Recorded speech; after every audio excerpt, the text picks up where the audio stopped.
90 স্বৈরাচার বিরোধী আন্দোলনে দেখেছি, আমরা জুলাইয়ের গণ অভ্যুত্থানে দেখেছি, আমরা ফ্যাসিবাদ বিরোধী 16 বছরের সুদীর্ঘ সংগ্রামে দেখেছি এই কলেজের যারা জাতীয়তাবাদী আদর্শকে ধারণ করে, যারা গণতান্ত্রিক মূল্যবোধকে ধারণ করে, তারা রক্ত দিয়েছে, জীবন দিয়েছে, জেল হামলা মামলার শিকার হয়েছে, কিন্তু জনগণের পাশে থেকে গণতন্ত্র পুনরুদ্ধারের জন্য কাজ করে গিয়েছে।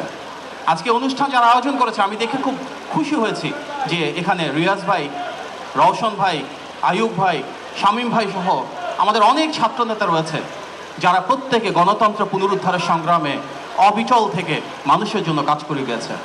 আজকে পরিবর্তিত পরিস্থিতিতে তারা জনগণের সাথে থাকবেন, জনগণের পাশে থাকবেন, এটি আমাদের প্রত্যাশা। বাংলা কলেজে যে ঐতিহ্যের কথা আমরা বলি সেটি আমরা দেখি ছাত্র রাজনীতিতে।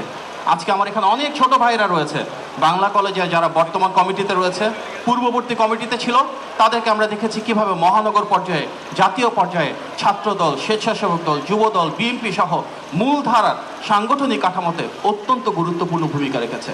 আমরা বিশ্বাস করি সামনের দিনগুলোতেও এই ধারাবাহিকতা অক্ষুণ্ণ থাকবে। সুতরাং বাংলা কলেজে আমার প্রিয় ভাইয়েরা, প্রিয় সাবেক শিক্ষার্থীবৃন্দ, প্রিয় শিক্ষকবৃন্দ এবং উপস্থিত অত্র এলাকার যারা গুণীজনেরা রয়েছেন, আসুন আমরা সবাই মিলে একসাথে কাজ করি, একসাথে দেশ গড়ি, একসাথে ভ্রাতৃত্ব, সৌহার্দ্য এবং সম্প্রীতির সম্পর্ক গড়ে তুলি। আজকে আমাদের এখানে যে সাবেক শিক্ষার্থীরা রয়েছেন, 3 জন সংসদ সদস্য রয়েছেন, যারা বর্তমান শিক্ষার্থীরা রয়েছেন এবং প্রত্যেকের মাঝে যে জাতীয়তাবাদের আদর্শ, গণতান্ত্রিক মূল্যবোধ এবং দেশপ্রেম রয়েছে, সেটিকে ধারণ করে আমরা মাননীয় প্রধানমন্ত্রীর নির্দেশনায় সেই রূপকল্পকে ইনশাল্লাহ বাস্তবায়ন করব।